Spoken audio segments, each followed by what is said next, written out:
男人当上父母官，父亲却觉得很丢脸。每次男人收到锦旗，父亲都要跟他吵一架，吵完就将他的电话拉黑1整年。而今天，父亲好不容易给他打一次电话，却是对着他直接开骂。唐旭，你真的太让我失望了。别说你不了解中海内部的形势，你还嫌我的压力不够大吗？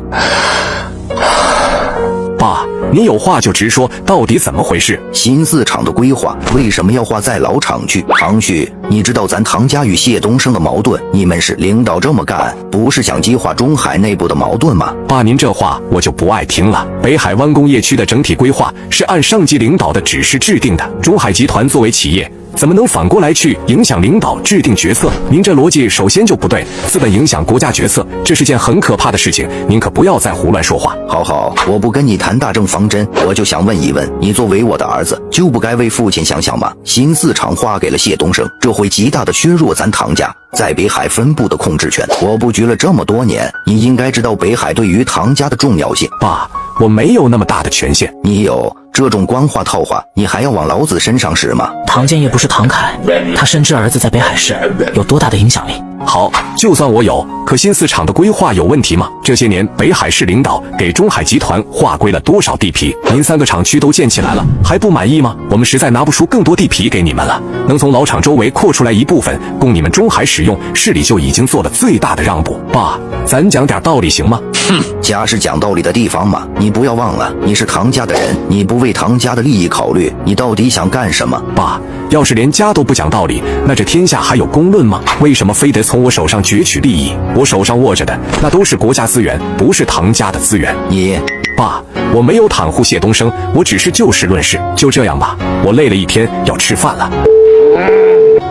怎么又吵起来了？他爸，你也不要太清高，有时候适当的给老爷子放点水，别人也说不出什么。尤其咱爸身体不好，别给气出个好歹来。有第1次就会有第2次、第3次，这个口子绝不能开，否则那才是真正害了唐家。北海湾工业区的最终方案已经敲定，中海集团北海分部新4厂的规划文件也已正式下达到了中海总部。谢东升一早就得知了这个消息，但他并没有急于向外传达，因为他心里清楚，严峻的斗争形势才刚刚开始。老厂一旦并入新4厂，集团总部要做的第一件事就是收回自主经营权，将来新4厂肯定要归于北海分部管辖，这里面就牵扯到人事任命的问题。老厂的这些骨干精英死心塌地跟着我干，已经错过了集团总部多次的人事调整机会，这一次势必要带领老厂的人在未来的北海分部站稳脚跟。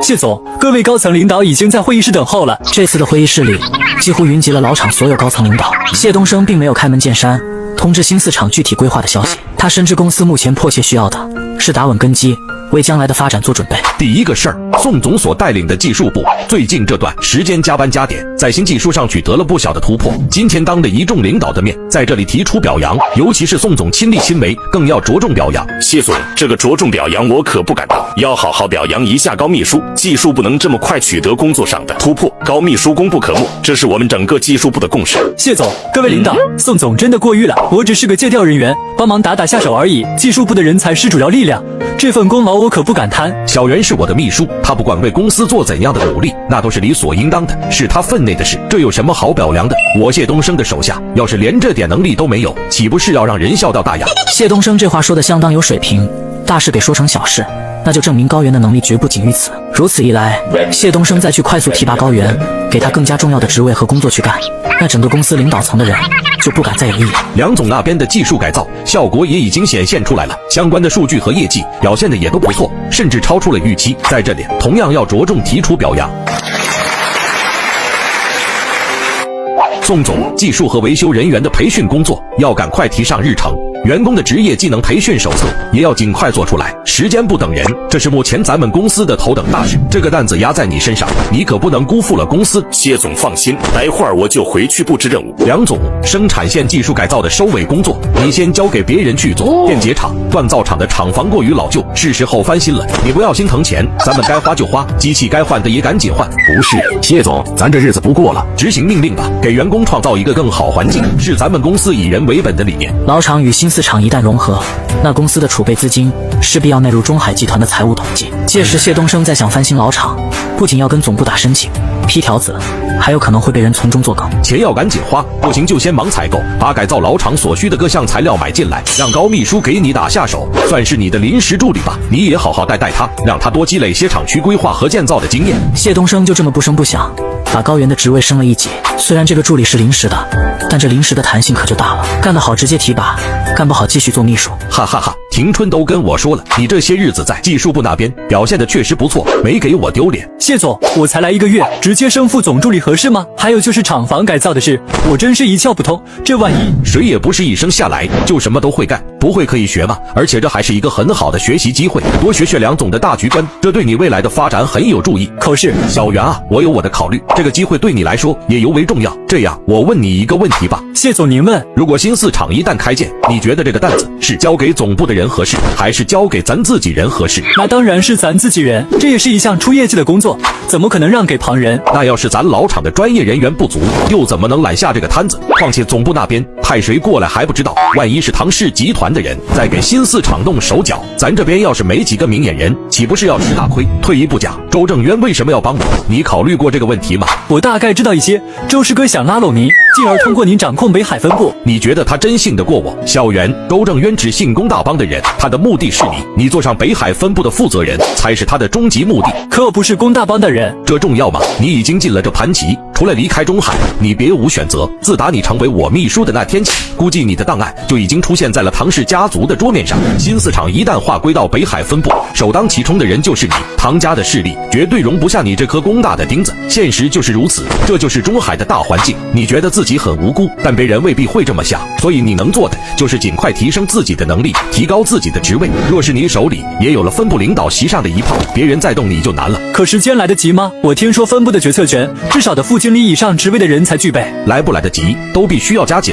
在咱们老厂还好说，我有着绝对的人事任命权，可新4厂一旦开建，自主权一旦上交，你再想升迁可就难了。所以加油干吧，拼了命也得抓住这个机会。抛开周正渊不谈，我个人挺喜欢你这小子。谢总都把话说到这份上了，高原还有什么理由退缩？何况4哥之前也来电话激励自己要好好工作，让自己变得更有实力，这样他与唐佩之间的感情才有一线生机。去找梁总吧，顺便跟他说一声，如果2座厂房改造有困难，那就直接推倒重建。现在不是心疼钱的时候，要抢时间抢工期。梁总，这改造方案有难度吗？老厂的线路铺得不科学，地下管道分布的也不合理，这些基础性的问题不解决，改造其实并没有多大的意义。谢总让我带话，如果改造有难度，那就推倒重建。他还让你不要心疼钱，工期才是最重要的。谢总真是这么说的？难道新4厂的规划已经下来了？这个我也不清楚，谢总只字未提。一定是这样，老谢那人平日里抠着呢，哪次厂里伸手要钱，他不得3令5申，一遍又一遍的研讨，可今天却突然大手一挥，让咱们使劲花。呵，他是怕没了自主经营权以后，再想改造老厂就难了，那事情就变得简单了。那2座老厂房直接推倒重建。梁总召集相关人员开会研讨，高原也跟着参会，但只是在一旁洗耳恭听，默默做着笔录。会议涉及线路和地下管道的重新铺设，整个厂房的框架和用材等一系列专业问题。大家讨论的时候唇枪舌剑，高原很吃力地跟着会议进度。下了班以后，他还要反复研究笔记内容，有不懂的就上网查询。一个人要想完成实力的蜕变，真的要付出极大的努力才行。曾经高原没有鞋，他只能光着脚跑，现在他不仅有了鞋，还有了跑道，那还有什么理由不努力呢？公司30年从不提拔员工，却在一夜之间给20个人升职，而且个个都是越级提拔，可没人觉得不公平，反而连连叫好，只因这些人都是公司元老。而这天，来人却发现了端倪。怎么解释？越级提拔的近20人，1年内职位变动2次的有7人，这其中甚至还有1位副总经理。谢总，这么大的人事变动，不太正常吧？总部越级提拔的人还少吗？唐经理，您越了多少级？我越级是因为我的绩效摆在那儿。那您怎么能确定这些人就没有绩效，没为公司做出贡献呢？我别的不说，单是这些人当年跟随我来北海拓荒建厂，他们所付出的汗水和辛劳，所吃的苦，受的罪，就是连跳3级也不为过。谢东升近期确实提拔了一大批干部，但这些人都是有真才实学的。人海战术，哪怕总部的巡查员将新进人员砍掉一半，对于谢东升来说也是一种胜利。更何况他还有个林南经理暗中协助。好了，当年老厂开建确实不容易，要是没有谢总带人拓荒，在这里站稳脚跟，摸索经验，得到北海市领导的重视，咱们的这个北海分部也不会有今天的规模，对吧？哼，唐经理，那您看这事儿？查，这20多个人，每人都需要调研跟考核。就从这小子开始查，毛儿都没长齐就敢干总经理助理，还有王法吗？唐凯第一时间就突击了高原的办公室，可一查却发现，这个才来半年的新员，工作经历竟然异常丰富。这纯粹就是扯淡！在这么短的工作周期内，又是参与技术资料翻译，又是筹建2座新厂房，同时还要兼顾谢东升安排的任务，不吃不喝吗？唐凯问了许多工作细节，高原却对答如流，甚至能完整的复述出当时是怎么干的。一顿操作下来，愣是把唐凯给听懵了。他直接带人去电解厂和锻造厂实地核查，结果却没想到，高原在2座厂房里的名声也异常响亮，无人不夸高助理干活面面俱到。唐经理，对于高志源这个助理，您还有疑问吗？能参与2座新厂房的建设，而且能事无巨细的给调配工作，解决困难，还能获得工人这么高的声望，这个能力应该够了吧？您的助理有这本事吗？林经理，您不觉得这很不正常吗？他才来多久？对于一个新员工来说，不可能这么拼命。像您这种家庭出身的人，当然觉得不可思议，但若是对于家庭条件一般，甚至有些穷苦的人家来说，他们一旦抓住机会，就死也不肯放手。高志源这事儿先放着，等新4厂竣工并入北海分部的时候，再给他下定义也不晚。总部那边可等着要名单的。唐经理，咱们这次的任务很繁重，人员核查只是其中的一项，我希望您不要将大把的时间浪费在这件事上。林经理，您急什么呀？难不成您想徇私舞弊，跟谢东升一起搞小动作？如果您要出手帮了他，这捅到总部以后，龚大帮的脸上可不好看。唐凯，请你注意说话的用词，公司里没有任何帮派，你这是在破坏集体团结。而且谢东升本来就对老厂有自主管理的权限，他怎么用人，那是他的权利。可偏偏在这个档口出现了大批的人事调动，简直就是司马昭之心，路人皆知。我不跟你逞口舌之快，也希望你不要从中作梗。唐经理调研的怎么样？高志源的工作能力有疏漏的地方吗？这才半天的功夫，哪儿能判断出他能力的强弱？但作为一个新人，这升职速度绝对不正常。高志源的事情先放一放，等容后再议。那要等到什么时候？您要是说不出个1、2、3来，质疑我用人的能力，这道坎儿可过不去。谢总，大家揣着什么主意？彼此心里都一清二楚，别人我不管，但就是这个高志源的能力，必须要进行仔细核查。这话让高原心里特别不舒服。你可以质疑我的职位，但不能质疑我的付出和我所积累的经验。既然唐经理觉得我升职速度太快，觉得我能力有待考核，我倒是想问一问分部宣传部的高部长，他升职的速度不比我慢，这难道不能引起您的质疑吗？分部的选任用人做的都是中海集团的考核制度，一切流程都合情合理，而且高部长所做的业绩，总部领导也都有目共睹。那业绩真是他自己做的吗？我和他高中3年同学，他的语文从没有及格过，可现在竟然成了北海报的总编辑。林经理，您觉得这正常吗？如果在中海集团的规则之下，还敢有人徇私舞弊，这种行为更可怕。高助理，你反映的情况确切吗？够了，林经理，咱们没有权限和时间去分部那边做调查。这个好办，我跟周总打个电话，让总部重新组织巡查人员，查一查分部那边的用人情况。高助理的职位顺利通过考核，第一站就被一个毛头小子给将了军。唐凯无比郁闷，直接把大高原那太子爷给臭骂了一顿。高部长，你多少长点本事吧！今天我要是不替你兜底，这上头万一对你展开调查，那咱们前期所做的努力就全都白费了。上头没事查我干什么？你的那些业绩有几项是你自己干出来的？高部长，就连我们唐家的人都得凭本事吃饭，在这里靠你爹已经不好使了，你好歹学一些能说得过去的本事才行。行，那我回头上点心，不是上一点儿心，而是全力以赴。现在的形势不太对，周正渊已经插了剑了。要不是为了股权置换，唐凯才不愿拉这个走惯了特权的花架子。倒是那个高志源，还令他颇为欣赏。高部长，你可要小心点儿了。老厂区的那个高志源跟我妹妹的关系不一般，而且这人能力尤为突出。不会的，高志源父亲是傻子，唐培不可能会看上这样的家庭。而且高志源曾经在攀附豪门的时候受过情伤，他没那个胆量追求唐培。你不要这么自以为是行不行？你觉得这些因素在我叔叔眼里是问题吗？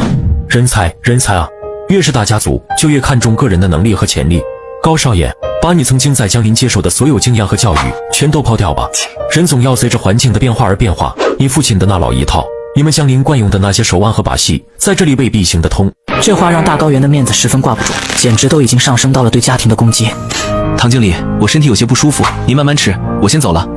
混账东西，你以为你是谁？没有你老子和家庭的资源，你比那高志源差了10万8千里。否定一个人的世界观，等同于打断了他思想的解压。大高原一直都认为他父亲是最英明的，可唐凯今天的这些话，却把父亲和自己数落得一文不值。他最鄙视和瞧不上的，就是小高原那穷酸的模样。有那么一瞬间，大高原想放弃了，因为他从小到大都没受过这样的委屈，倒不如回江林氏一击，继续当自己的太子爷。儿子啊，这么晚了有事？不想干了，跟唐凯吵了一架，脸都撕破了。总得有个理由吧？唐经理那人相对沉稳，他不会无缘无故找你茬的。大高原将委屈告诉父亲，本想寻求一丝安慰，却不曾想父亲的看法竟然与唐凯一致。我觉得唐经理说的没错，人要随着环境的变化而变化。爸爸总有老去的一天，不可能时时都给你提供便利。中海这个机会是爸爸最后的一搏，你要是能把握，就好好把握。真把握不了，我也不勉强你。高满德知道儿子早晚都得经历这一天，他走的路太顺，太依附于家庭和背后的关系，不能再惯着他了。儿子的脑袋并不笨，如果再经历一些挫折，兴许真的能成长为一个人物。爸爸虽然有把柄在手，可以将你往唐家女婿的位置上推，可你多少也得能拿出让别人看得过眼的本领才行，不然啊，爸爸也很难办。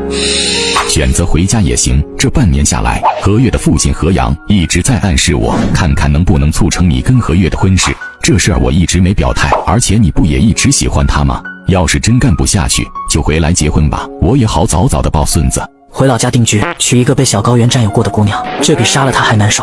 知道了，挂了。大高原更加茫然了，仿佛背靠的那座高山变得越来越矮小。上天是公平的，不管好人还是坏人，都是要成长和开悟的，而成长的前提就必须要面对打击和挫折，这一点大高原也不例外。男人明明是公司领导，却不希望公司好。员工在办公室开会，他却在办公室睡觉。员工的工作方案，他也从来不看，不管是什么方案，他都全部通过。而这天是他第一次出现在会议室。高部长，这周的工作规划已经安排好了，您看看行不行？你们的眼界和格局怎么这么小？为什么总盯着咱们一个北海分部来报道？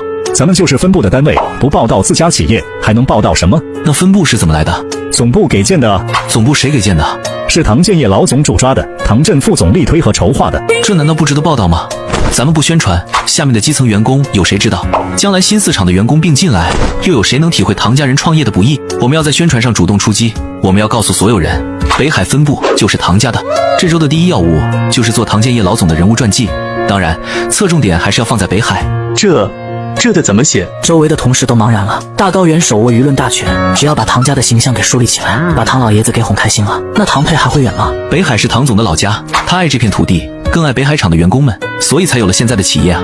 咱们要把唐总对北海的大格局、大关怀好好的凸显出来才行。这份报道出来以后，还要把稿件往总部递交一份，放在总部进行宣传。高月救火的5万元加上近半年的工资，他的卡里已经存了10万，手头有了钱，心里也就有了底气。他趁着周6休息，到市区购物中心给家里人买了过冬衣物，然后到邮局将衣物往家里寄。可还没出邮局大门，唐佩就打来电话约他到家里玩。今天可够冷的，天气预报说要下雪呢。你大包小包又提的什么呀？不是不让你买东西吗？你打电话的时候，我刚好在商场，我看有几条围脖挺好看，就顺手买了下来。唐佩嘴上埋怨，可心里却有种说不出的开心。妈，小傻瓜又提着东西来了，还是专门给你和爸爸买的。刚才我还寻思着下午去市里买条围脖呢，真是想什么来什么呀。小袁这孩子真有心，这颜色也挺合我胃口。你的呢？没给自己买一条吗？这棉服能护住脖子，我用不上。你可真能凑合。唐佩心疼地絮叨了一句，可他知道高原就是这样，对自己相当抠门，对别人却很大方。他爸，你赶紧过来，小袁给你买了围脖，你戴戴看合不合适？你这孩子怎么次次都带东西过来？你们小年轻的挣点钱容易吗？多给家里买点东西，叔叔这里什么都不缺。给家里寄了，我现在升了助理也能挣钱了。傻，你升助理了，逗叔叔玩呢。谢东升的总助理，集团总部拍的板，我哥唐凯都没挑出毛病。这话着实把唐旭给惊了一下，能得到谢东升的赏识重用，又能扛住唐凯的喝茶，坐稳这助理的职位，只能说明他有真本领。看着眼前这个稍显稚嫩的孩子，唐旭确实是有些欣赏了。可少年得志也并非好事，古往今来有太多的天才都在骄傲与得意中过早的夭折了。助理很了不起吗？小袁，你真能驾驭住目前拥有的一切吗？你看你说的这叫什么话？人家小袁好不容易取得了点成绩，好让大家听了高兴高兴，你这是什么态度吗？叔叔，您说到我心坎里去了，我现在就感觉有些吃力，工作上勉强能跟上，至于心理上，我有点害怕，有点发虚。这个回答倒是让唐旭颇为满意，胜而不骄，重视自身存在的问题，这样才能把步子扎牢了。你这个心态是对的，害怕发虚也是正常的，所以接下来一定要扎稳步子，更加努力上进才行。没有实力作为支撑，你这个年纪很多东西是把握不住的。行了爸，人小圆还好心给你买了礼物呢，你倒好，进门就泼冷水，还要搞一套思想教育。不理他，咱去楼上说话。姐，叔叔说的很有道理，我觉得这时候有人能点我2句，心里都踏实多了。哈哈，行了，玩去吧，工作上的事情一定要拿捏好。高原这才被唐培拉走，直到晚饭才下楼。小袁啊，你那个老乡孙涛江可是替北海湾的工业区解决了一个大难题啊。叔，孙涛江不是在黄龙县建的港口吗？这怎么还为北海？如果他的船只是运煤，那就是单向运输，成本相对较高。可若是他把你们黄龙县鲁矿镇的铁矿石资源给运到北海湾工业区来，他不仅能赚到钱，给你们当地的矿业找到好销路，还能解决北海湾工业区的资源问题。一条航道解决了2地难题，那句话说的真不错。要想富，先修路，运输环节打通了，经济自然也就循环起来了。这孙涛江还真是有见地啊，没想到能把事情考虑得这么全面。这倒不是他想出来的，是我手下的一个领导，之前在江林那边干过。他说黄龙县出产铁矿石，而且质量上乘，再加上咱北海湾工业区已经进入了全面建设阶段，将来这边跟钢铁有关的企业会急剧增加。关键是海运便宜，而且运输时间短，这会为将来入驻北海湾的企业极大的降低生产成本。这段时间各方也都见了面，正式的合同也都敲定了。我作为这个项目的倡导者也很高兴啊。爸，你主导了这么大的一个项目，回头是不是又要升官了？别瞎说，北海是咱的家乡，我能和同事们群策群力，把它建设得更好，这才是最值得高兴的。而且有了北海的经济引擎带动，黄龙县那边的经济用不了多久也会逐渐好起来。叔叔，现在2地已经通航了吗？最迟年底通航，应该是快了。那我们黄龙县的蔬菜是不是也可以通过这条航道给运到北海这边来？我们黄龙是农业大县，那里的蔬菜可好着呢。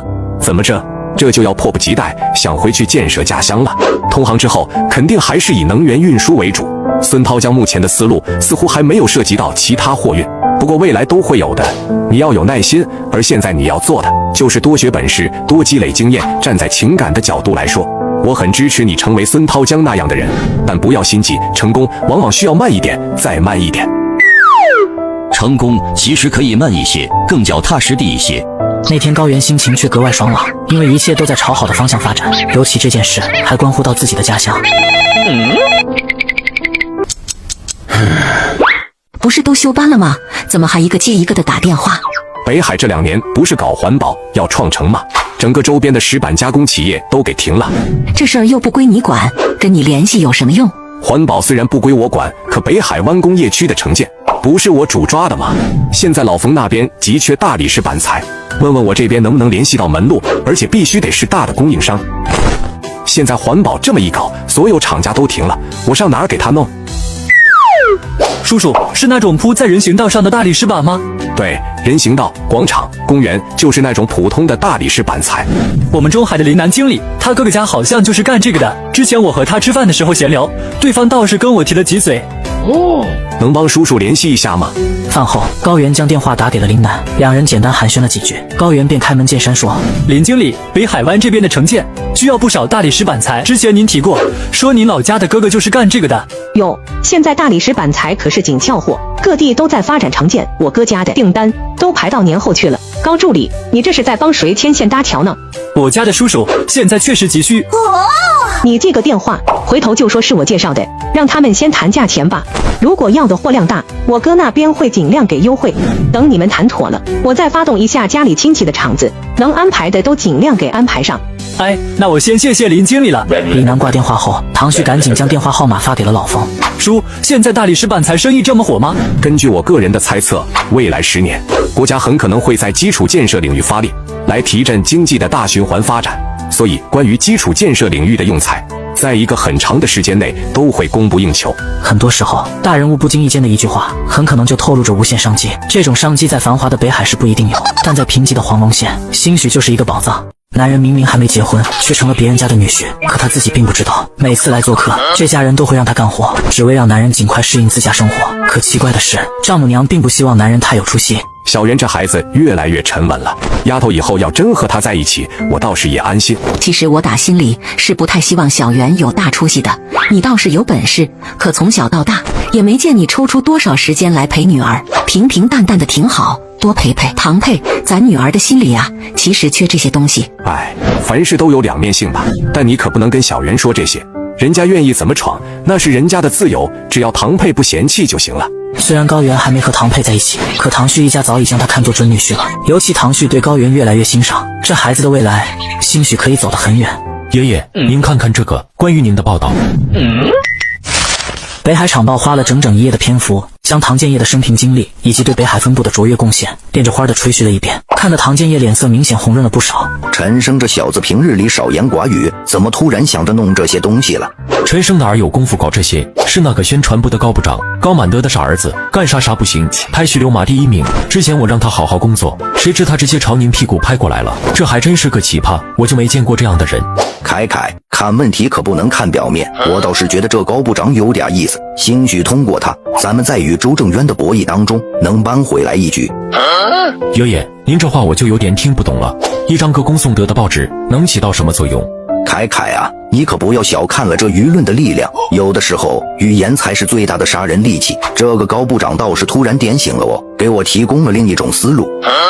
凯凯啊，新4厂的具体建设方案估计这个月底就能形成，届时总部一旦开始打款注资，这些东升的老厂区可就要彻底并入北海分部了。谢东升手底下还有不少干部的职位问题在总部这边压着，对于新4厂的项目建设，他必然会抢。爷爷，您的意思是周正渊要利用新4厂的工程建设，把我要除掉的那些干部全部扶正了？不然呢？你上了周正渊的当了，他就是要一直拖着，拖到新4厂开建，然后重用这些人参与项目建设。一旦有了这个业绩，总部还能说什么？爷爷，北海新4厂的项目建设，咱们必须得争取，绝不能落入周正渊和谢东升的手里。拿什么争取？靠陈升的那场火灾，还是靠总部这些年对谢东升的亏欠？真按公明来算，谢东升手底下的那些干部早就该连升3级了。可这些年过去，谢东升一直没被提拔，他手底下的那些干部也就被一直压着。目前董事会有过半的人其实都想睁一只眼闭一只眼，默许谢东升这次的人事任命。所以新4厂的项目建设，咱们争不过周正渊了。那就任由他们这么发展。有的时候坏事也能变好事，绝处才能逢生。这个高部长现在不就把生机送来了吗？新4厂可是各大项目其规模加起来堪比半个北海分部，如此大的一个工程，谁能保证它不会出现各种问题呢？肯定会各种问题不断。当初我和我爸负责新3厂筹建的时候，每天都是一脑门子的官司。那些东升手里的人在工作中犯下的失误，要不要在报纸上刊登出来？陈升在工作中的积极表现，要不要也放在报纸上做个对比？这报纸让董事会的领导们每周一看，就这么看上大半年，一直等到新4厂竣工。爷爷，我懂了。董事会的顶层领导不可能亲临一线去监工督查，他们对北海最大的信息来源就是这张北海厂报。只要咱们利用报纸不停地抬高陈升，打压谢东升，真等到新4厂项目竣工，北海分部重新进行人事调整的时候，董事会这边的意见就极有可能朝陈升倾斜。虽说只报道谢东升差的一面，陈升好的一面，但也要实事求是的报道，绝不能出现夸大、抹黑和造谣。好，这舆论的力量还真是有点意思。那我现在就去安排，让那个高部长别把我的报道写得这么夸大，实事求是的反映情况就好。爷爷，您还让他继续拍啊？不是让他拍马屁，我没多久就要退了，多给董事会的人提一提曾经的事，提一提我为集团做出的贡献，怎么也能博一些同情，这对将来咱们能否掌控整个北海和江陵还是有很大帮助的。唐凯这才彻底领会到爷爷的用意，没想到那高家太子爷竟然歪打正着，稀里糊涂的立了一功。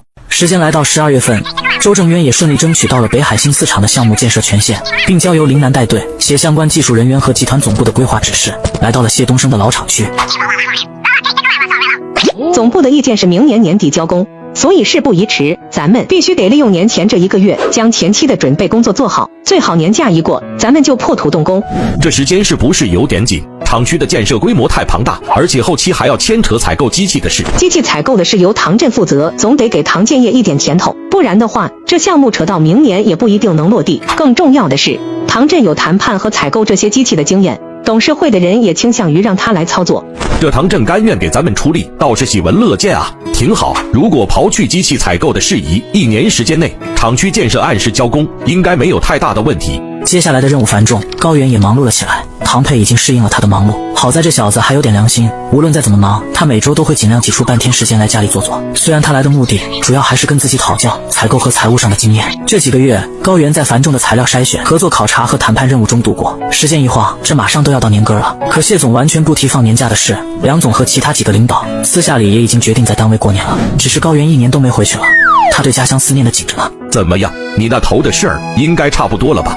基本上谈妥了，定的还是北海钢构的建材。他家的虽然稍贵一些，但建材质量超出另2家好几个层次。从性价比的角度考虑，北海钢构是最合适的，而且他们还是咱的老合作商，信誉这方面靠得住。这是公司发的福利，带回去孝敬爸妈，1周的年假应该够吧？谢总，我能休年假。朱大能给我打电话说，你看他休假走的时候，眼泪都快下来了。年轻人想家是很正常的，明天就走吧。行政部的刘文之前就给你订了票，明天中午的卧铺拿身份证去领票，年后要按时回来，这边忙着呢。我记着的。无论外表多坚强，到底还是孩子啊。高原回到住处，拿出纸笔列了个年货清单，然后才给唐佩打电话道别。啊，我们都以为你不回家了，还准备让你来我家过年呢。再有2天就是除夕了，要不别走了吧？1星期的年假，你来回路上就得2天，还不够折腾的。姐，我这1年就盼着回家呢，我妈妈也挺想我的。不管是谁劝，家是必须要回去的。虽然那里很穷很破，但那里才是灵魂的归宿。行吧，明天我开车送你去车站。哎姐，你不是一直想去我家吗？要是今年爷爷和大伯要来我家过年，我们一大家也好久没聚齐过了。理解，我年初5就回来，到时候给你带些我家种的黄瓜。亏你还能记挂我，不说了，明早见。那夜高原是真的睡不着觉，他不知道自己这算不算衣锦还乡，但总归自己挣到了钱，还在公司里混得不错。父母和大妈大伯应该都会为自己高兴的吧。男人全家都不吃零食，可每次回家他都会买一行李箱零食，还大都是国外进口的那种。只因村里人从没进过城，他想把这些新鲜玩意儿分给村民。这次回家过年，他甚至用上了大麻袋。你这鼓鼓囊囊带这么多东西，不知道的还以为你是往老家进货的呢。穷人乍富，不知道怎么烧包。姐，我感觉自己现在就有点这个心态。那你回老家好好烧一烧，反正你现在得到的都是你努力争取来的，这又不丢人，没什么不好意思的。话虽这么说，但高原还是告诉自己要低调。姐，我该检票了，你赶紧回去吧，路上注意安全。等我变得更有出息，等我能凭自己的本事给你带来幸福。姐，你的心意我都懂，我早就体会到了，所以哪怕将来面对的依然是伤害，我也决定让自己再冒险一次。这算是表白吗？唐佩愣在原地，看着高原消失的身影，许久都没缓过神来。而高原在躺进卧铺车厢的时候，浑身都还在颤抖。尽管他有90%的把握，觉得唐佩就是喜欢自己，可冲动的拥抱过后，他还是有些患得患失。直到半个多小时后，唐佩打来电话，他才彻底安心。我已经到家了，你路上也注意安全。到了家以后，要及时给我回电话报平安，带我给你妈妈问好。还有，年后早点回来。光说去游乐场玩，你一直也没抽出时间。我一定早回来。你想要什么礼物吗？年后我给你买。不要，什么都不要，你好好的就行。怎么回事？以前打电话聊天也没有这么慌乱啊，怎么被他抱了一下，胆子就越来越小了呢？经历了1天1夜的车程，高原终于到了江陵火车站。只是眼前这座城市再也没了年少时那种惊艳的感觉了。哎呦，咱家这大学生终于回来了！静兰，你瞅瞅，小袁真是越长越人物了。这些可都是洋玩意啊，小袁，这得花不少钱吧？还有这茶叶，你大伯之前在外地买过1盒，听说挺贵的，到现在也没舍得喝。不贵，北海那边有保税区，临买的话很便宜。这茶叶是公司发的福利，我爸妈也不喝茶，留着给大伯喝。他天天在外面跑运输，喝茶还能提神。这孩子我没白糖，县中要是知道小袁这么孝顺，估计做梦都得笑醒。高原拆开糖果，跑到父亲面前，剥开糖往父亲嘴里塞了1颗。小袁，哎呀，你爸手脏。上面都是锅灰。妈，让爸爸稀罕我一会儿吧，不脏，一点都不脏。高原回到家以后，心也彻底踏实了。他陪了父亲好一会儿，接着又帮母亲和大妈一起炖肉。静兰，你看那傻小子高兴的，肯定是跟女孩子聊天呢，还不好意思让咱听。就是不知道是哪家的姑娘，何况我们这样的家庭能不能成还不一定呢。咋不能成？小袁长得多俊啊，而且有文化，有本事，肯定得是个城里姑娘。这小袁要是真能搞个城里对象，那在咱庄上可就出名了。可不敢找那样的姑娘啊，人家眼挑，家门高，咱哪能配得上那种门户？不找城里的，你想让他谈什么样的？那么好的大学毕业，又在那么好的大企业上班，咱村里的这些姑娘，他能看上眼？要我说这事儿你别管，让人家小袁自己去发展，孩子从小心里就有数，你别越掺和越乱。大姐一向是家里的主心骨，俊兰也不敢反驳，只得认真点点头。一直忙碌到晚上，俊兰才抽时间好好跟儿子说会话。对了妈，我工资卡里有10多万块钱，明天我就取出来，等明年夏天不忙的时候，你和大妈一起带着我爸去看看病吧。要是不够的话，我再想办法。我和同事们关系都不错，应该还能借来不少钱。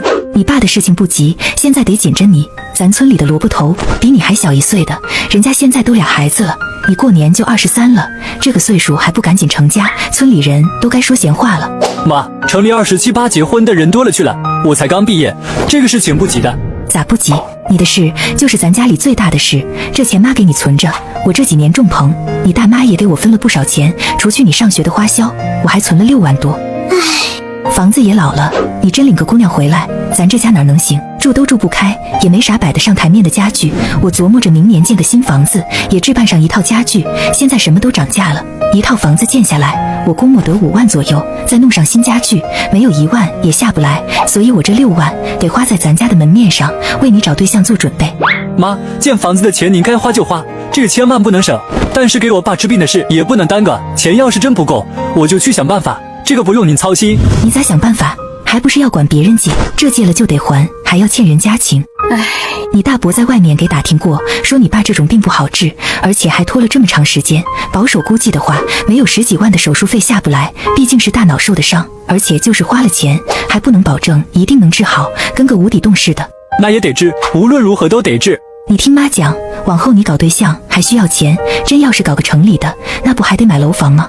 你大妈说咱县城一套房就得10几万，好点的得20、30万，要是在北海那种地方买房，还不得上100万啊？这都不算什么彩礼钱，你年纪轻不考虑这些，但是妈不能不早做打算。你有出息了，妈打心眼里高兴。咱家小时候在草垛里打滚的野孩子，现在也快成城里人了。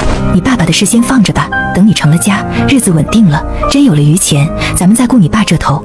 妈，这个事情你得听我的，家里的事，你的婚姻大事，妈考虑的要比你周全。高原以为这10万块钱能为家里解决太多的问题，可母亲这样一分析，他才明白生活里的方方面面都是一笔不菲的开销，而且大都是关于自己的。聊完现实的事情，高原将自己现在的工作告诉了母亲，俊兰自然是为儿子感到开心的。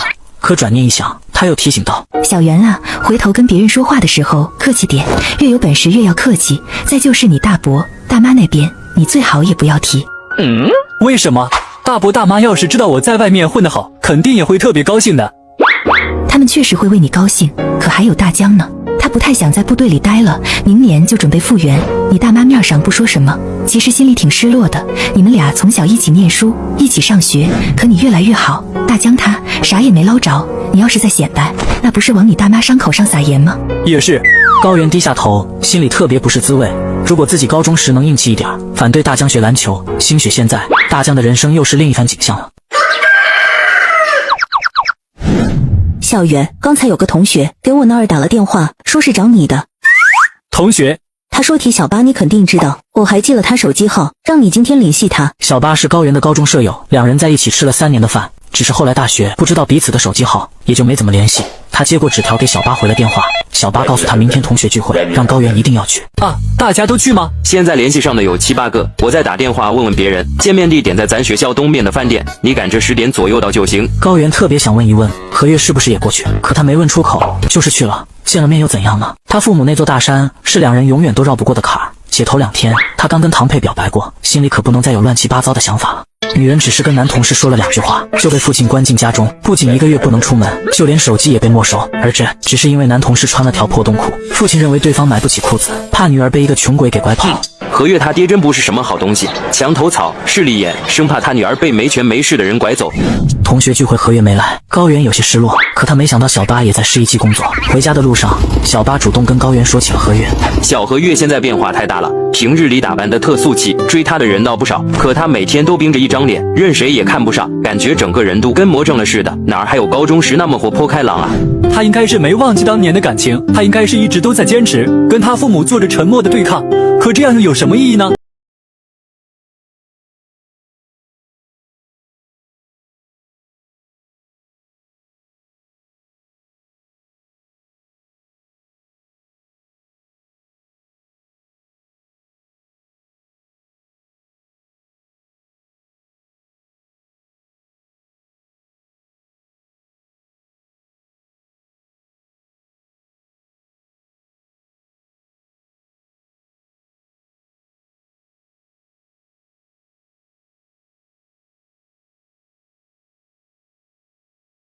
主因还是他父亲何阳现在很被动，国企股权出让后，现在高满德和钟海穿一条裤子，何阳的地位岌岌可危，估计都把火气发泄到何月身上了吧？你还坐着干什么？知道我这次约高满德花了多少心思吗？赶紧给我进屋换衣服，打扮得漂漂亮亮的，随我去赴宴。爸，我不想跟那人见面，您别逼我了行吗？我嫁谁也不嫁他，那人一肚子坏心思，他家里就没什么好人。我还不是为了你？这个世界什么是好，什么是坏？只要促成了这门亲事，咱们跟高满德就是一家人。我的地位和你的地位，再是一击就能彻底保全。高家的孩子也不赖，不仅长得人物，而且在中海步步高升，现在都当上部长了。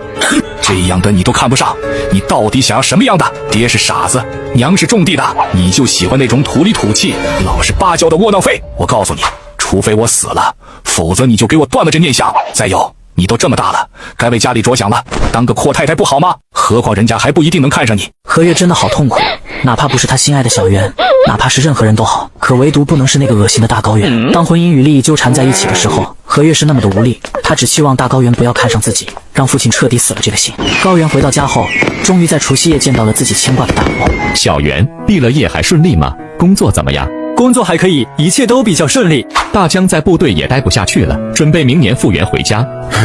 小袁，你觉得大江回来以后干点什么好？大伯，您不是要做运输公司吗？可以让大江跟着忙活，多学点经验。大江你还不了解吗？冒冒失失的马大哈一个，让他参与公司运营，干不了1年就得黄。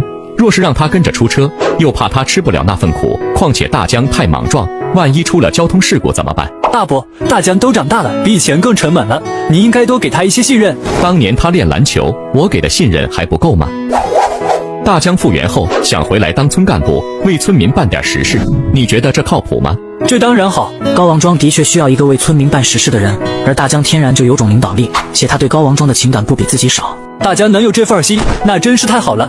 大妈就为村里办了不少实事，建了那么多大棚，而且大江要真想在村里过日子，刚好还能陪着家里人。嗨，那混小子想一出是一出，别到时候遇到困难撂挑子，坑了村里人就行。你这个哥哥啊，要是有你一半沉稳，我也不至于这么操心。我哥有他的优点，做事情比我有魄力，有胆识。大伯，你不能老埋怨他的缺点，这样大江心里会不舒服的。那个晚上，爷俩聊到半夜才回家里睡下。高原第二天一早起来，陪父母吃了顿热乎乎的饺子，还主动给唐佩家打电话拜了年，给周师哥和谢总他们分别发了拜年短信，倒也是忙得不亦乐乎，有了过年的气氛。接下来的几天，他哪儿也没去，就在家里陪着爸妈和大伯大妈。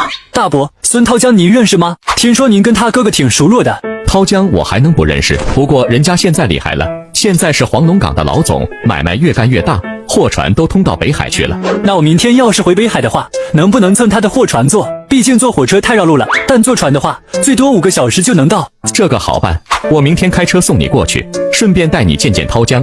别看他现在是大人物，等见了我以后，也得规规矩矩喊声哥。转眼就到回公司的日子，母亲和大妈赶清早，给高原摘了满满一行李箱的新鲜黄瓜。高原行李收拾好后，大伯开着公司的面包车接他离开了。其实留在村里也挺好，当个农民又能怎样呢？至少能天天陪着亲人，不至于受这离别之苦。一路上高原心里都空落落的。等到了港口，大伯直接带他进了港口办公楼，来到孙涛江办公室。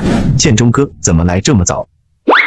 这还不到9点，没吃早饭吧？在家里简单吃了2口。涛江，你小子可以，比你堂哥有出息多了。那家伙现在怎么样了？过年打电话的时候，说话还吞吞吐吐的。快别提了，年前在南方炒股票，赔了个朝天，过年也没好意思回来，还管我借了3万块钱周转。涛海这个人啊，天天就琢磨怎么赚快钱，越来越不着四六了。倒是你没想着让涛海过来帮忙。他不太好意思回来，觉得愧对家乡，毕竟当年渔网的事件，黄龙岛上的渔民都恨透他了。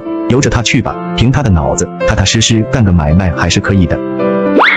哦，对了，这就是你侄子小袁吧？现在搁北海工作。孙叔叔你好，我在中海集团的北海分部工作。行，咱黄龙县出个人才不容易啊，得好好干，不能给家乡丢脸。这孙涛江居然一点架子也没有，说话快而不乱，还特别干脆。以前你去外地念书的时候，总搭我的顺风车，今天我侄子回单位，也得搭你的顺风船了。哈哈，建中哥，当年多亏你呀，要不是你总开车送我，还私下里资助我，我那大学估计都读不下来。都多少年前的事了，还提他干嘛？谁让你那不争气的堂哥跟我是兄弟呢？再说你小子当年确实有股子韧劲儿，我觉得你能学出来。高原没想到，原来大伯和孙涛江之间还有这些故事。高原止不住地打量着孙涛江，虽然只是一个普通的中年人，却十分有吸引力，因为他说话办事特别麻利，而且脑子反应极快，不管什么话题，他都能很稳地接住，并能说出很多你想听的信息。知道你们早饭可能没吃好，我提前让食堂给准备了几份，还有1个小时发传，简单吃点吧。尤其是小袁，要多吃点，免得路上肚子饿。这孙涛江做事也太细微了吧，既考虑了大伯和我没吃早饭的可能，又避免因为时间紧迫不能去饭店待客而失了礼仪。最重要的是，这些居然都是他提前准备的，以后还得好好跟他学学。吃过早饭，阔别了大伯之后，高原在船员的带领下，第一次踏上了货轮。船员将他安排在了一个休息舱里，货船慢慢离港，行驶的速度越来越快，直到劈开波浪，驶入壮阔无垠的大海深处。高原趴在小窗前张望，这是他第一次在海里去远望自己的家乡。女人每天都要买10根黄瓜，而且专挑个头短小、发软发黏的。不过她从来不吃，而是用来敷脸补水。今天朋友直接给她带来一行李箱黄瓜。姐，你之前不是说北海吃不到新鲜黄瓜吗？这里面都是黄瓜，我妈和大妈早起给摘的，新鲜着呢。带这么多干嘛？黄瓜死贵的，像这种反季蔬菜，超市都卖到6块钱1斤了，留着给你妈妈卖钱多好。多少？6块钱1斤？我们黄龙的蔬菜市场里收购价才2块5，肯定都让2道贩子给挣去了呗。尤其像北海这样的工业旅游城市，没几个农民种菜，人家可不得把价钱往贵了卖吗？高原听到这话，心都在滴血。农民辛辛苦苦种的菜，竟一下子被这些人把利润给薅去了大半。就这样的商业环境，农民还怎么挣钱？别愣着了，外面怪冷的，赶紧上车里暖和暖和。你不是今早才出发吗？坐火车也得1天1夜啊，咋这么快？你坐飞机来的？轮船，坐了黄龙港的货轮过来的，4个半小时就到了。高原好好看了看唐佩，他发现唐佩虽然喜笑颜开，但眉宇间却带着一丝疲惫。姐，怎么看你气色不太好？唉，还不是因为我爷爷本来身体就不好，过年的时候还非要喝酒，结果喝进了医院，全家人跟着提心吊胆的照顾。那现在没事了吧？昨天下午才出的院，今天一早跟着我大伯回中海了。还有啊，那个高部长是真行，天天在报纸上吹我们唐家，老爷子竟然还被他哄得很开心，还发话让我多跟大高原接触。也幸亏老爷子喝进了医院，不然这个年我过得更不安生。那你爸妈是什么意见？瞧把你吓的，我爸妈当然尊重我的意见，就高部长那样的人，我爸妈也烦着呢。倒是你，年前在火车站里干嘛突然要抱我啊？高原脸色一红，赶紧低下头，羞涩的不知道该说什么。说话啊，你抱我干什么？我喜欢你啊！临走的时候突然就有点舍不得，也不知道哪根筋搭错了，一下子就抱了上去。胆儿还挺大。来到唐家后，孙一芳明显比唐佩更加疲惫，但她还是抱着极大的热情迎接了高原。阿姨，这是我给您带的家乡土特产，我妈妈种的黄瓜。我的天爷，这是黄瓜吗？什么品种啊？怎么这么大的个头？我洗一个，您尝尝。还挺新鲜啊，我还是第一次见这么大个的黄瓜，而且还带着花。我家里人起早给摘的，上面的刺儿都还新鲜，也幸亏是坐船过来，要是坐火车的话，这蔬菜一隔夜就不新鲜了。快尝尝。好吃，这黄瓜真鲜，真脆。阿姨，要是您去超市买菜，同样的价格，您会选择买这种黄瓜吗？傻子才不买，肯定挑新鲜的呀。而且这黄瓜卖相好，个头大，跟其他的放在一起，常买菜的人肯定会尝尝鲜。有了这话，高原心里就有底了。将来只要孙涛江那边开通货运，他必须要将家乡蔬菜给输送到北海这边来。在家坐了一会儿，唐佩送高原回到住处，帮高原整理好房间，随后两人一起去吃了全鱼宴。回老家这几天没跟你老相好见面。姐，你说什么呢？他家在市里，我家在村里。再说了，要是被他父母知道我们见面，保准得拿棍子把我揍一顿，我才不触那个霉头。这段感情你真的放下了？感情是早就放下了，但这个人还忘不掉。年前同学聚会，有人说他过得不是太好，我心里也挺难受的。可那是他的家事，我要是跟着掺和，只会更乱。其实姐，我有时候觉得自己过得越来越好，而他却不好，心里挺愧疚的。跟我说这些，你不怕我多想啊？不怕，你学历高，见过大世面，无论眼光还是心胸，都不是我们这种小地方的人可比的。有秘密的人是藏不住的。你对我坦诚，我更要坦诚，不然你对我的好就会转换成我心里的压力。知道你说的都是真心话，原谅你了。至于那个女孩，能帮就帮，帮不上就随缘吧。毕竟你也是受害者，你没有对不起人家。爱情就像沙子，攥得越紧就越抓不住，反倒像唐佩这样能够站在对方的角度看问题，才使得高原更加愧疚，更加爱惜。若某天我也遭遇了不幸，你会这样为我担忧吗？不是担忧，我会为你去拼命。没有你，我早就被人给挤走了，又怎会有现在的一切？没有你，谁还会在这陌生的地方真正的关心我？有时候我在想，热烈的爱情未必就好，反倒那些润物细无声的点点滴滴，才能真正牵动灵魂。傻瓜，姐跟你开玩笑呢，谁敢惹我呀？别人一听我爸那么大的官，腿都吓软了。这天过后，高原带着一颗被爱情滋润的心，重新投入到了新四厂的建设大潮中。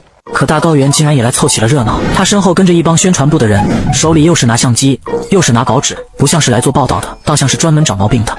果不其然，到了4月份就出事了。施工人员嫌工地做的饭菜不好吃，出现了消极怠工的现象。梁总脾气上来，对工人说了2句不好听的话，双方就吵了起来，还推搡着动了几下手。这事儿竟然被宣传部的人给拍到登了报纸，内容更是夸大宣传，把梁总贬得一文不值，活像个地痞流氓。而陈升手下的那些人却被北海厂报给吹爆了。一时间，不仅是谢东升，就连周正渊都变得极为被动，梁总也被暂时调离了岗位，等总部那边的处理消息。这就是大高原的杰作，也是唐建业的谋略。梁志雄到底是什么情况？多大的人了，怎么还犯这种低级错误？周总，您还看不出来吗？梁志雄这件事明显就是有人在搞针对。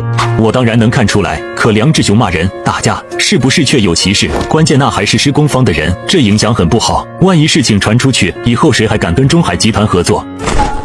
周总，北海老厂区当年是怎么建起来的？您心里应该清楚，他们都是从血里汗里摸爬滚打出来的，是凭着一身的野路子趟出来的。这样的人能没有脾气吗？如果不硬着点儿，当年老厂区的工人都得累跑。况且本身就是施工方的工人不对，饭菜没油水，可以跟他们自己的领导提意见。消极怠工是什么意思？咱们该给的钱可一分都不少，拿着咱们的钱给咱们甩脸子。别说梁总，要我也得说2句。行了，我不是来听你解释的。周正渊拧着眉，就凭他的智慧，梁志雄这点事他还能不明白？可事实就是已经发生了，你解释再多也无济于事。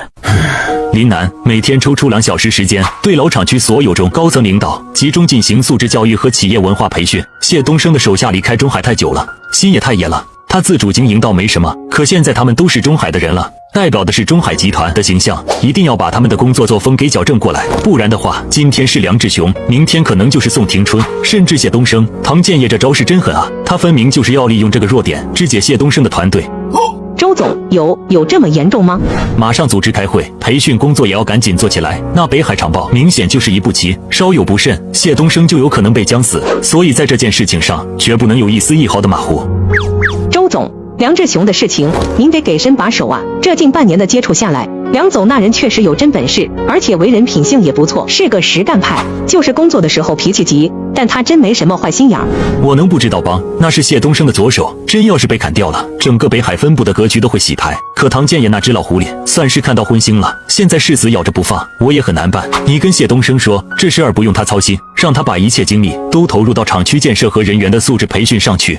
经过周总这么一分析，林南也意识到了老厂区人员的病根以及事态的紧迫性。工地出了个新规定，所有人干活的时候必须时刻保持微笑，不能喊累，也不能说气话脏话。员工犯了错，老板不仅要笑脸相迎，还要给员工发红包表达鼓励。而这个规定起源于一份奇怪的报纸。林经理，那个北海厂报我也看了，可我怎么觉得那上面的内容都是有选择的报道呢？自从老梁被调职之后，老厂所有人每晚都要进行素质教育和企业文化培训，再也不能像以前一样发脾气。直到今天，谢东升才发现北海厂报的报道似乎在针对新四厂。新四厂在这几个月里取得了不少的成绩，可报纸上一样也没发布，倒是光挑坏的说。那就尽量减少工作上的失误，把项目做得更好。毕竟现在是陈升控制宣传喉舌，咱们拿他也是没有办法。可新四厂那么大的项目，怎么可能一点问题都不出？这事儿大家伙都想办法，不能由着陈升把咱按在地上打。这话在场所有人都记心里去了，而且各方歪招频出，差点就给新四厂闯了大祸。次日下午，高原在工地视察的时候，梁总手下的分管经理老彭找到了他。高助理，听说你跟宣传部的那个高部长认识，而且还是同学。是有这事儿。你明天能把他约出来吗？不用太远，就去北海岸的全鱼宴吃顿饭就行，最好约在晚上见面。约他干什么？还能干什么？我们已经打听清楚了，就是高部长这杂碎在给咱使坏，梁副总也是被他的捅的刀。我老家就是北海当地的，也认识一些地痞。回头你约他吃完饭，等他回去的路上，我给他点颜色看看，让他长长记性。这怎么能行？你这不胡来吗？你就说干不干吧。别忘了梁总当初是怎么待你的，他从没后过你一句，而且对你倾囊相授，教了你大把的本领，这个你都还没忘吧？我怎么可能忘？梁总出了这事儿，我比谁都上火，但解决问题要讲究方法，可不能蛮干。方法？我这不叫方法，就那个太子爷一点血性都没有，真找地痞狠狠揍他一顿，绝对比什么都管用。你放心，等他吓尿了裤子，那嘴也就严实了。这绝对不行，这完全就是乱来。真要把事情闹大了，谢总都会跟着下不来台。虽然知道老厂的人路子野，可也不能野到违法犯罪吧？呵，看来只有棍棒底下才出孝子啊！我们都是被梁总骂出来的，这骂出来的人反而感恩。像您这种被供出来的高材生，真遇到事儿了，果然还是考虑自己的前途。呸！你不干我干，反正老子是粗人一个。要是没有梁总的栽培，谢总的重视，他们花钱送我出去考取证书和学历，就没有老子的今天。没什么大不了的，顶多老子不干了，但我得讲咱这老厂的情谊，念谢总的人报梁总的情。老彭，你不能这么冲动，这要是有个闪失，你这就是在害梁总和谢总。老子一人做事一人当，绝不会出卖领导。再有这宣传部那群狗日的胡乱搞下去，将来谢总的地位都不保。高原知道老彭若是真这样干，那后果就严重了，所以他也不管得不得罪人，第一时间就把电话打给了谢东升。不到10分钟，谢东升就带人找到了老彭。小王八羔子，老梁不在，就没人能管得了你了是吧？跟谁打电话呢？马上给我挂了。这事儿回头再议，我们领导过来了。谢总，注意影响，万一再被宣传部的人拍到。还有谁参与了这件事？马上给我叫过来，一个都不能少。谢总，你先消消气，这事儿不宜公开，咱还是去西面厂房里说吧。谢东升强压着火气，高原将他推进了厂房里，接着又立刻清场，连谢总带来的人也全都拒之门外。不一会儿的功夫，策划这起事件的人就全都到齐了，都是梁总的老部下。用不用我帮你们把高部长约出来？这事儿用不用我挑头帮你们干？真行，够爷们儿，够血性，够义气。梁总可没白疼你们了，下3路都要招呼上了。狗日的，不参与就罢了，还嘴贱打报告，我就不该找你帮忙。你说什么？你很不服吗？谢总，老彭也是着急上火，也想为咱新四厂分忧解难。您不是让大家帮忙想办法吗？老彭的办法虽然不可取，但心眼还是好的。这都要半夜劫道了，能有什么好心眼儿？真要是被陈升给抓了把柄，你们这些王八蛋考虑过后果吗？不但你们得吃牢饭，咱整个老厂区的人也得跟着遭殃。他就等着咱们胡来呢。以后动动脑子，别人家画个圈儿，你们就热火朝天的往里钻。以后绝对3思而后行，这种事情绝不会再有下次，对吧？老彭，赶紧跟谢总表个态。这事儿我做的确实欠考虑，对不起谢总。谢东升这才微微松了口气，他肯定是要处理的，手底下的人有这种违法思想可不行。今晚写3000字检查，其他人2000字，少个标点符号都不行。明天上午交给我，要是还交代不明白自己的问题出在了哪儿，回头全都不用干了。看到了吗？这就是白眼狼。老彭，你不要把话说得这么难听，做事情得讲方法，靠冲动只会越帮越乱。好啊，我们的方法不好，那您倒是拿出来方案啊！高助理，你要真能把北海厂包给干掉，我老彭这辈子服你；你要是也没办法，我这一辈子都管你叫白眼狼。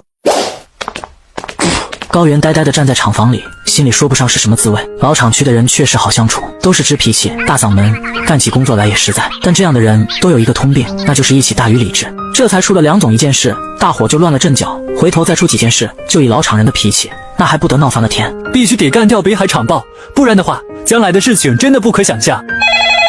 哎，明天周六了，还工作吗？来家里坐坐呗。好啊，我今天交接一下工作，明早过来。这还差不多，你要是再不抽时间陪我，我可跟别人跑了。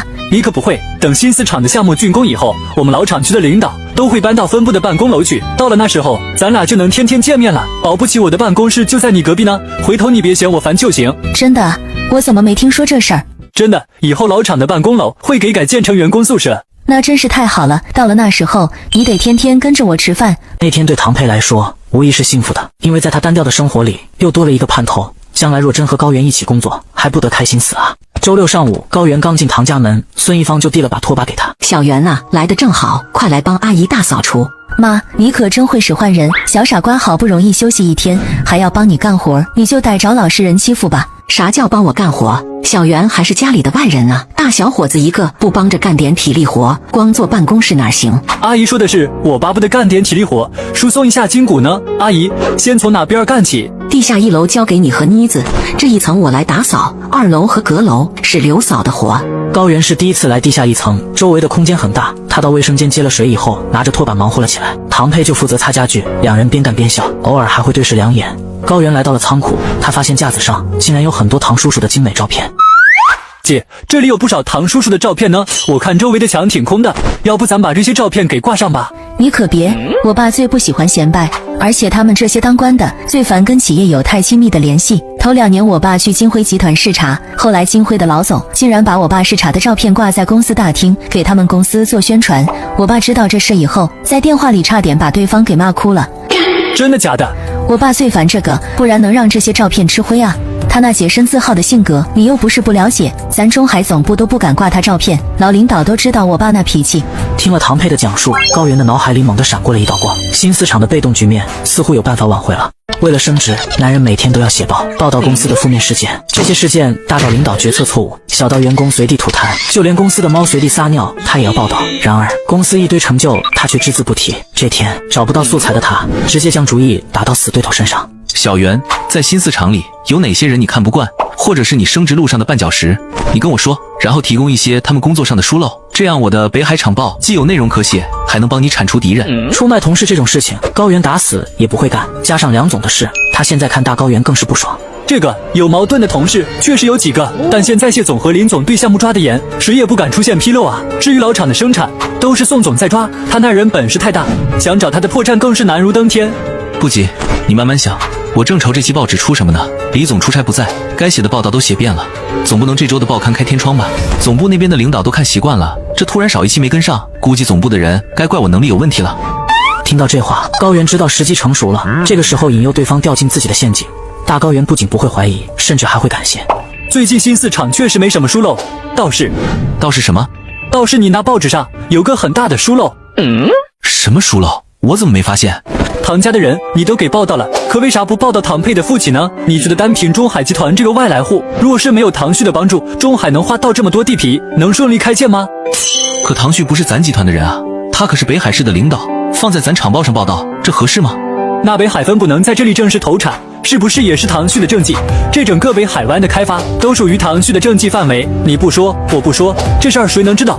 这大领导就不需要政绩升迁吗？之前我在唐佩家听到这么一句话，北海与黄龙岗通航还有两边企业合作的事，就是唐旭主抓的。当时唐佩说，爸你主抓了这么利好的项目，回头是不是又该往上升了？你琢磨琢磨这话里的意思。你说的对，唐旭不管做出怎样的政绩，都需要企业来反馈，如此一来，唐旭才能得到上面的重视，是这个意思吧？具体是什么意思，得靠你自己揣摩。我就是这样一说，你也别往心里去。可李副总之前说过，唐旭跟北海分部没关系，也没提起过要报道他的事啊。李副总可一门心思想往上爬，他经常找唐佩联络关系，这事儿你应该比我清楚吧？他再往上爬，那可就是陈升的位子了。到了这个级别，那就必须要与北海市的领导打好关系才行。这个分析应该没错吧？没错，我爸之所以在市一级地位稳固，靠的就是与江林市的领导有着不错的关系。你分析的还挺有道理。那现在上面有陈升压着，李副总靠什么上位？又怎么跟唐旭拉拢关系？兴许用不了多久，他自己就会主笔，专门写一篇关于唐旭的报道，并亲自送到唐旭手上。这既能让唐旭开心，更能让唐老爷子开心。他不让你写，估计就是不想让你占这个功劳。你将来肯定想接替陈升，成为北海分部的负责人。可李副总也想啊，你们之间就不存在竞争关系吗？人家可能就留着这么一手，得罪人的事情全给你干，真正给北海市领导歌功颂德的美差，人家自己摘头，这多好，谁也不用得罪，还能加深自己在北海的关系网。此话一出，大高原听得汗都冒下来了。兄弟，你果然是咱班的第一名。有些事情当局者迷，旁观者清，你比我要看得透彻。我就是喝醉了，借着酒劲儿胡说八道。班长，这些话你可千万不要当真。明天我要记不起这事儿，你也不要怪我。将来要真出了什么纰漏，你更不能把屎盆子往我头上扣啊，不然我得冤死。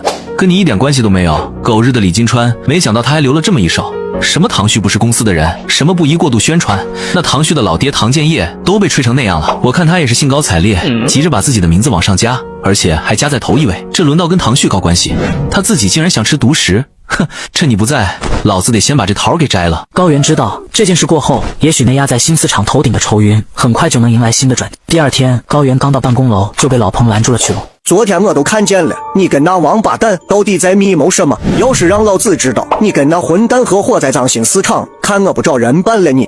我跟他接触是在帮新四厂解决问题，老彭，我一直让着你，不代表我怕你，以后彼此见面，你最好客气点儿。好，我这人只看结果。你要真能帮新四厂解决问题，我负荆请罪。你要是敢跟那人狼狈为奸，呵，等着吧，这个结果不会太久。另一边，大高原一到公司就差人查找宣传部的资料库，凡是关于唐旭和北海分部有关的资料都要拿出来讨论挖掘。这里面就不得不提到一个人，那就是北海厂报真正的主笔马景润，他是陈生花重金从北海报社挖过来，辅佐大高原创立报刊的。就没有他单独的照片吗？怎么都是乌泱泱的合影？能找到的就这些，个人照是真没有。这样专门把唐旭的形象放大，周围那些人能用电脑去掉的都给抹去。这个事儿一定要抓紧办，今天晚上就得出刊，明早还得往总部邮寄，必须得确保在周一早上总部领导都能看到报纸。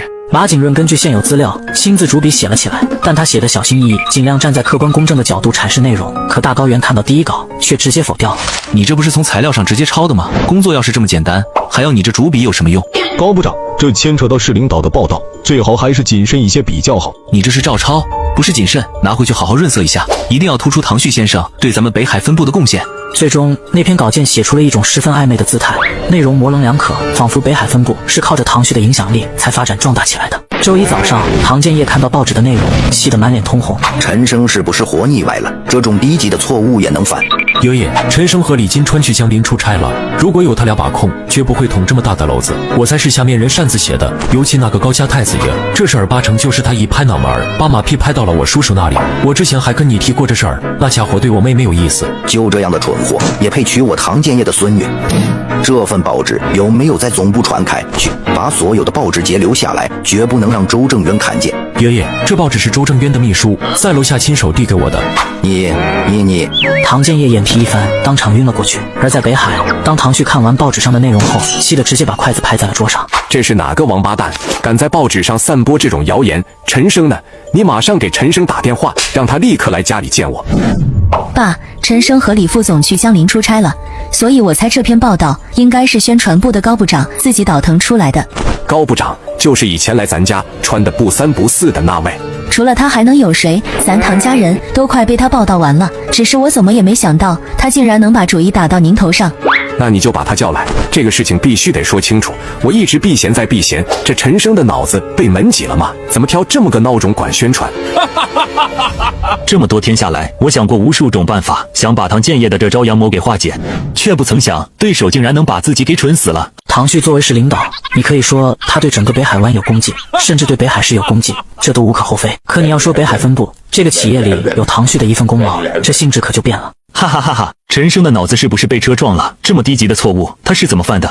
儿子被登报夸奖，父亲却气得上吐下泻，甚至直接晕了过去。只因这篇报道过分夸大儿子的功绩，反而贬低了上层领导。可刚被抬上救护车，他就醒了。只见他不顾自己的心脏病，一个后空翻跳下了车。你马上给北海分部打电话，立刻收回所有的报纸，并马上进行销毁。这事儿千万不能传到你叔那里。就以他那六亲不认的性格，保不齐会对陈生发难。爷爷，分部那边我已经交代过了，而且陈生和李金川也正忙会开。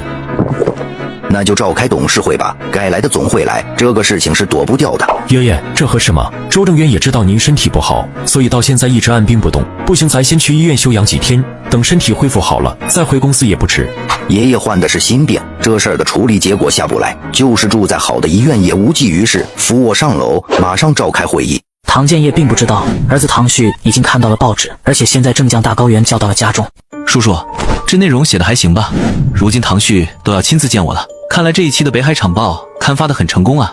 你到对面坐着，我有些事要跟你核实一下。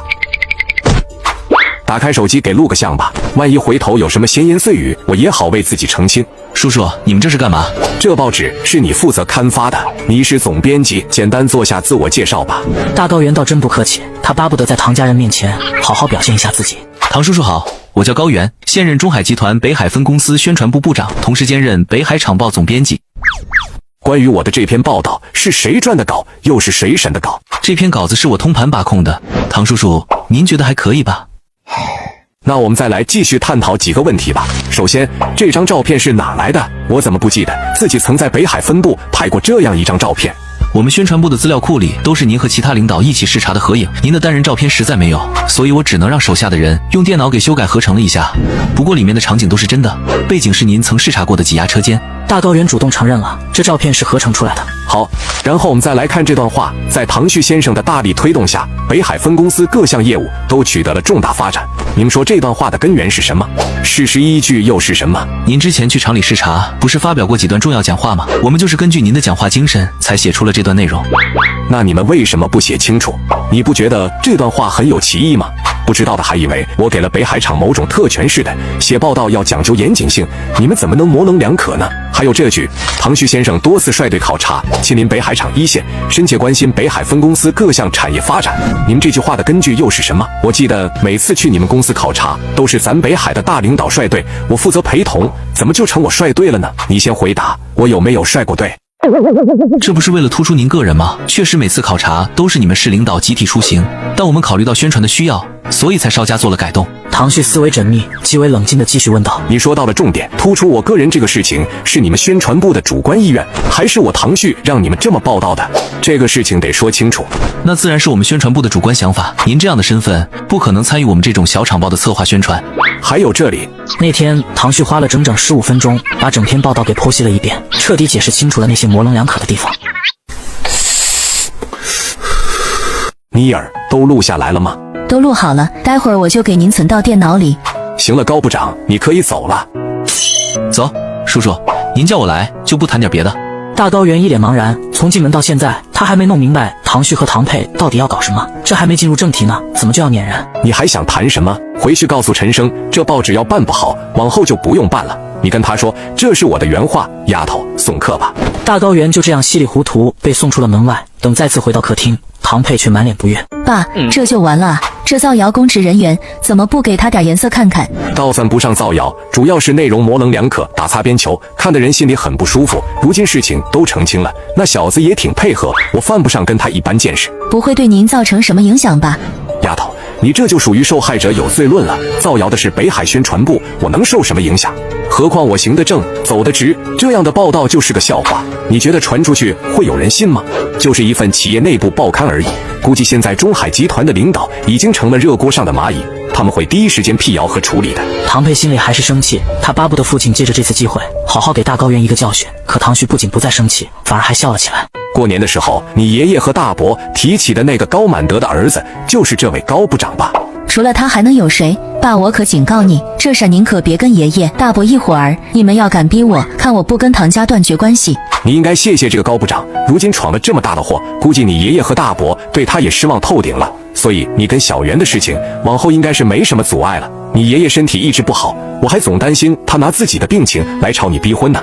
这世间有些坏事，往往也能成为好事。因为报纸这事，李金川和梁总一样被调离了北海，北海厂报也被彻底叫停。这对新四厂而言，无疑是一个重大消息。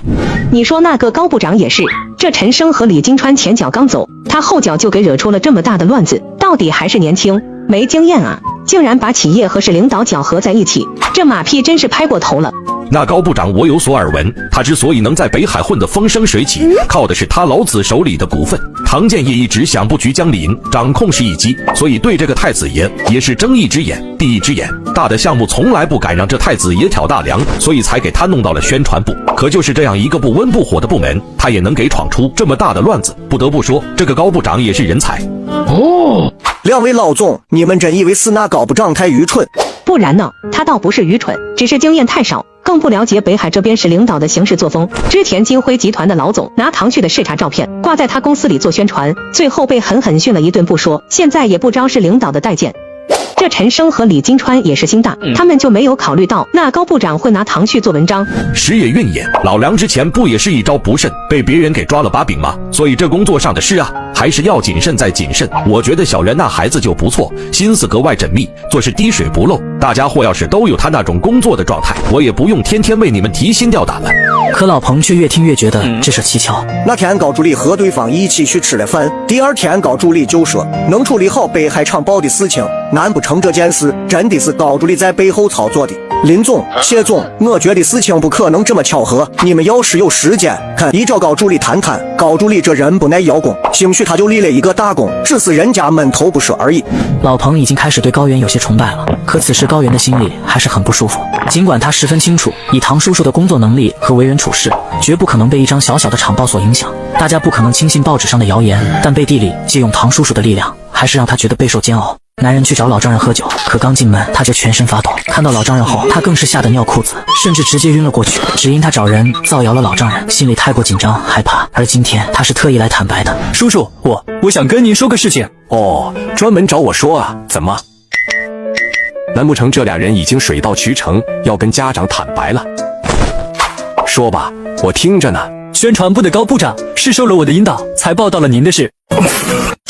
叔叔，这个事情是我不对，我也从没想过要为自己辩解。您消消气，把我怎么着都行，但千万别气坏了您的身子。理由？为什么要这么做？叔叔是讲道理的人，前提是你得能说服我。